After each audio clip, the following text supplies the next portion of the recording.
Bismillahirrahmanirrahim. Assalamualaikum warahmatullahi wabarakatuh. Bagaimana kabarnya teman-teman semua?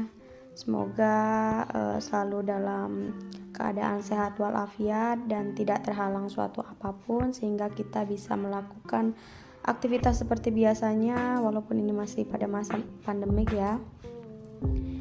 Semoga kita semua dilindungi oleh Allah Subhanahu wa taala. Amin amin ya rabbal alamin.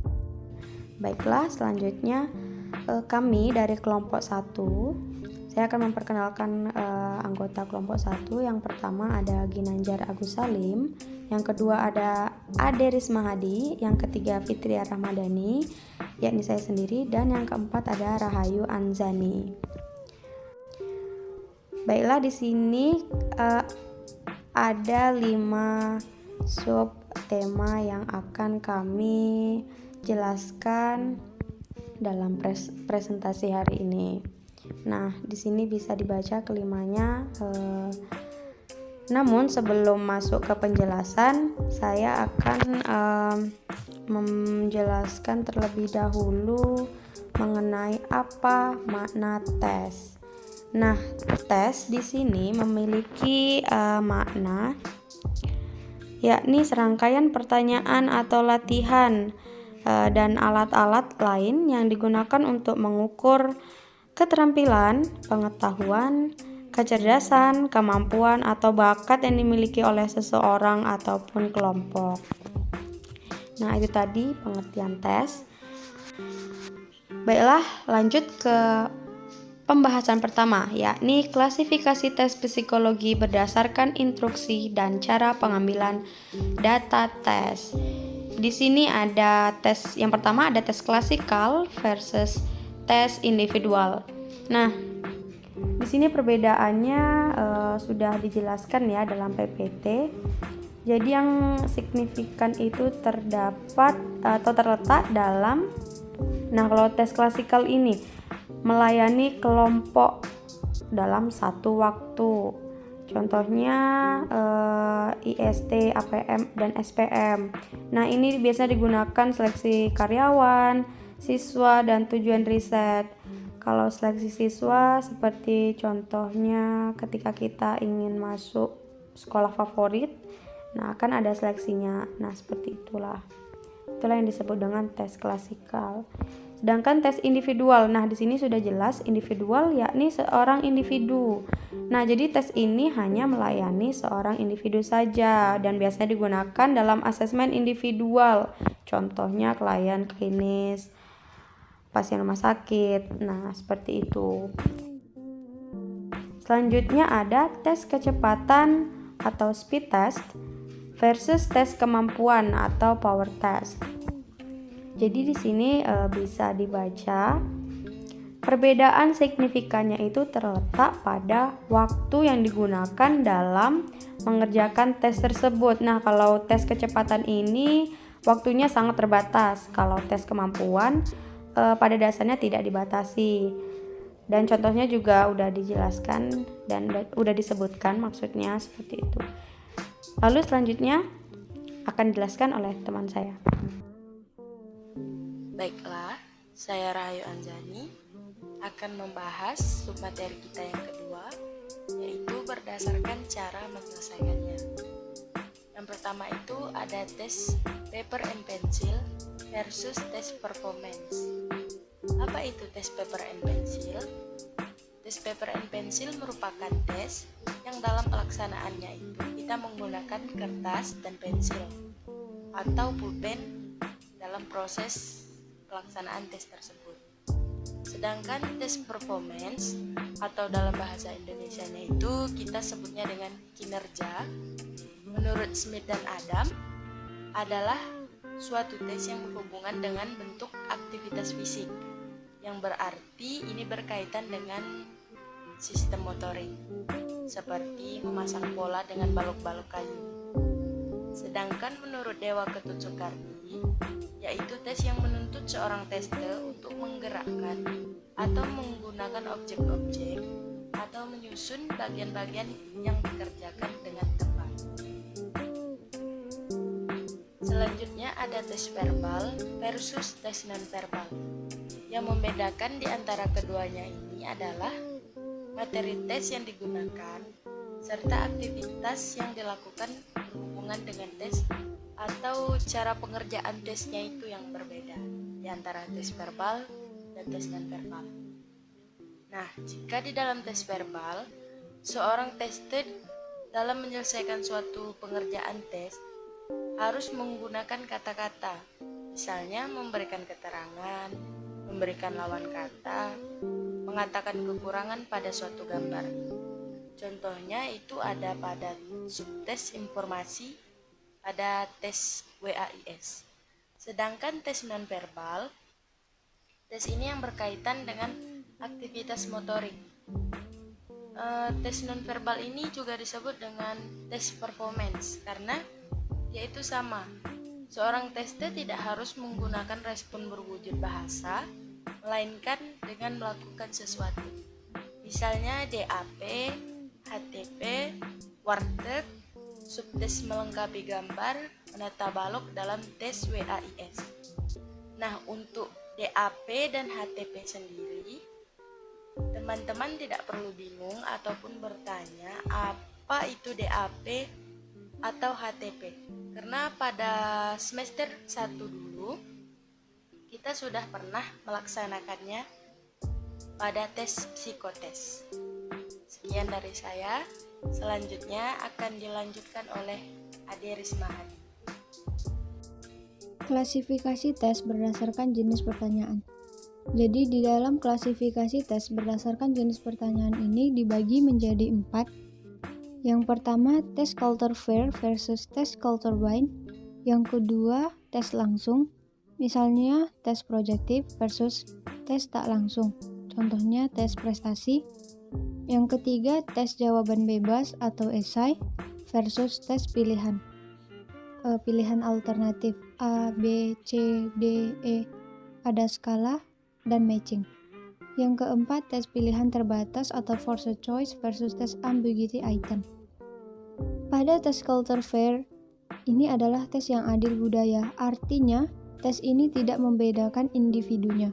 Contohnya itu ada CFIT atau Culture Fair Intelligence Test, yaitu tes psikologi untuk mengukur angka kecerdasan dan taraf kecerdasan seseorang.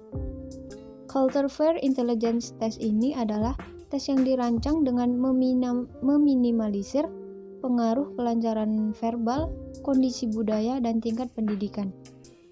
Tes kecerdasan Culture Fair ini berusaha menghindari unsur bahasa, kecepatan, dan isi yang terikat budaya. Sehingga apabila dilakukan di wilayah dengan bahasa yang berbeda dan budaya yang berbeda pula, akan tetap mampu dikatakan valid. Nah, berbeda dengan tes culture bind. Tes culture bind ini artinya tes budaya mengikat, yang merupakan kebalikan dari tes culture fair sebelumnya. Artinya, budaya seseorang itu dapat mempengaruhi hasil tes selanjutnya.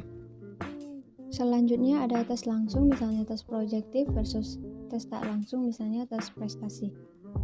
Tes langsung ini sendiri artinya tes yang dilakukan pada saat itu juga. Sebagai contohnya tes projektif ini.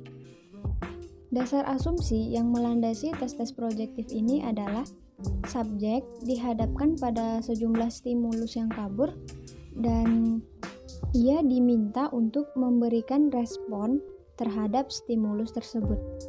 Nah, kemudian subjek akan memproyeksikan need dan praise-nya sebagai respon terhadap stimulus tersebut. Jadi kita memberikan tanggapan terhadap stimulus yang diberikan oleh tester itu, kemudian kita menanggapinya. Sedangkan tes tidak langsung ini dicontohkan dengan tes prestasi. Tes prestasi sendiri merupakan tes yang disusun untuk mengetahui penguasaan pada subjek yang telah dipelajari sebelumnya.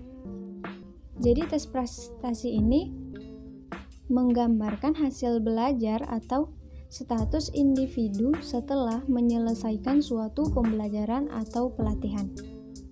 Yang ketiga ada tes jawaban bebas atau esai versus tes pilihan alternatif, skala, dan matching. Tes jawaban esai adalah tes yang jawabannya menuntut peserta tes untuk mengemukakan gagasan atau pokok pikiran tersebut dalam bentuk tulisan berupa suatu uraian. Nah, menurut Jiwandono pada tahun 2008 menjelaskan bahwasannya tes esai ini adalah tes yang jawabannya berupa suatu esai atau uraian dalam berbagai gaya penulisan, seperti deskriptif dan argumentasi sesuai dengan permasalahan yang menjadi pokok bahasan. Sedangkan tes pilihan artinya seperangkat tes yang setiap butirnya itu menyediakan pilihan jawaban, misalnya alternatif. Pastinya kita akan disuruh untuk memilih jawaban berdasarkan A, B, C, dan E, mana yang akan kita pilih.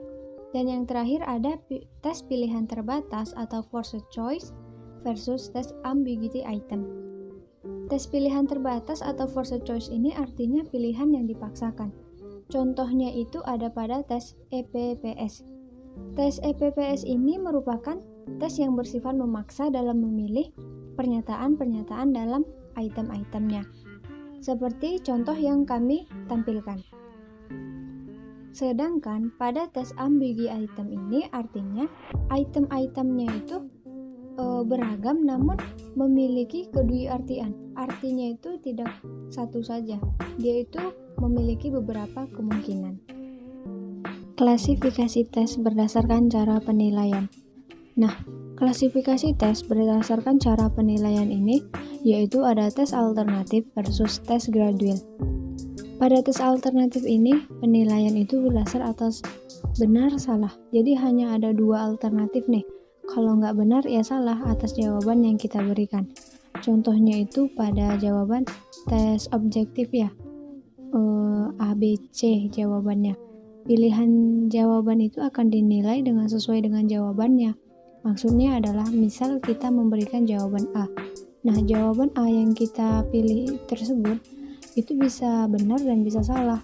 Apakah itu sesuai dengan materinya atau kita yang salah menjawabnya. Sedangkan pada tes gradual, penilaian ini bersifat gradual. Sedangkan gradual sendiri ini dalam Kamus Besar Bahasa Indonesia artinya berangsur-angsur, sedikit demi sedikit. Misalnya itu ya diberi nilai 5, 4, 3, 2, 1. Contohnya itu biasanya pada tes uraian atau esai ya, kan itu cara penilaiannya itu dengan memberikan angka sesuai dengan jawaban yang kita tuliskan. Seberapa benarnya jawaban yang kita tuliskan di dalam soal tersebut. 5. Berdasarkan fungsi psikologis yang diakses. Tes inteligensi. Tes inteligensi adalah suatu teknik atau alat yang digunakan untuk mengungkapkan taraf kemampuan dasar seseorang, yaitu kemampuan dalam berpikir, bertindak, dan menyesuaikan diri secara efektif. Beberapa bentuk tes inteligensi antara lain yaitu tes inteligensi untuk anak-anak seperti tes Binet, WISC, BPPSI, CPM, CVIT, skala 1 dan 2, dan TIKI dasar. Kemudian ada tes ability. Tes ability atau bakat adalah tes yang mengukur atau mengetahui potensi kemampuan dasar individu yang berguna untuk prediksi treatment. Tes ini menggambarkan potensi yang dimiliki oleh peserta tes. Macam-macam tes bakat, yaitu DAT, Differential Aptitude Test, untuk konseling pendidikan, penjurusan, dan vokasional. Selanjutnya yaitu tes kepribadian. Tes kepribadian adalah seperangkat alat tes yang disusun untuk mendeskripsikan bagaimana kecenderungan seseorang bertingkah laku. Tes kepribadian adalah tes yang dilaksanakan dengan tujuan mengungkap ciri-ciri khas seseorang yang banyak sedikitnya bersifat lahiriah, seperti gaya bicara, cara berpakaian, nada suara, hobi atau kegemaran, dan lain-lainnya. Gus Rafli dan Yusril tahun 2013.